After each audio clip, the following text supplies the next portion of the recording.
जनाब सदर, आज जिस मौजू पर लबकुशाई करने की मैं जिसारत करने जा रहा हूँ वो कुछ यूँ है कि सबक शाही बच्चों को दे रहे हैं काकबाजी का।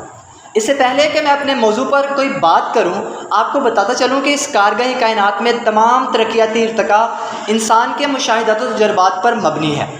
इंसान अपने तजर्बात और मुशाहदात की बुना पर कुछ ऐसे कवानीन मुरतब कर लेता है जिन्हें वो कवानीन कुदरत का नाम देता है, और फिर इन्हीं कवानीन कुदरत की बुना पर इंसान इस कायनात को तस्खीर करता चला जा रहा है।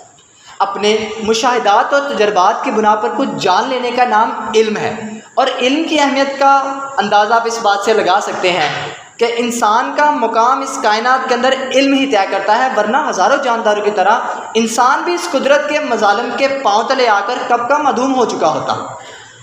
इल्म की इस कदर कीमत को मद्देनज़र रखते हुए जब मैं अपने वतन अज़ीज़ के अंदर कायम मुख्तलिफ़ तालीमी मराकज़ का जायज़ा लेने की कोशिश करता हूँ तो मुझे मालूम होता है कि मेरे वतन अज़ीज़ के अंदर कायम मुख्तलिफ़ तालीमी मराकज़ तो इंतहाई इंतशार का शिकार हैं और तअस्सुबात का शिकार हैं। मिसाल के तौर पर कुछ तालीमी इदारों तो सिर्फ़ अमीरों के लिए मुख्तस कर दिए गए हैं, जहाँ पर गरीब का जाना तो दूर की बात है, मतवसत तबके के बच्चे भी नहीं जा सकते।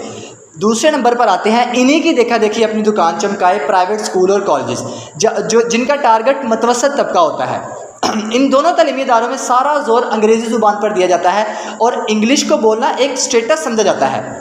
इसके बाद आते हैं हमारे सरकारी तालीमी इदारे, जहाँ पर हुकूमत की तरफ से मुफ्त में अंग्रेज़ी का निसाब तो दिया जाता है लेकिन पढ़ाया उर्दू में जाता है। और चौथे नंबर पे आते हैं हमारे मदारस, जहाँ पर सिर्फ दीनी तालीम दी जाती है। और जब ये सारे तालीमी इदारों के बच्चे फारिगुल तहसील होकर इकट्ठे होते हैं तो ये एक दूसरे के लिए एलियंस बन जाते हैं, क्योंकि जिस इल्म ने इनके अंदर यगानगत और यकसुई पैदा करनी थी उसी इल्म ने इनके अंदर मुंतशिर सोच और बेगानगी पैदा कर दी है।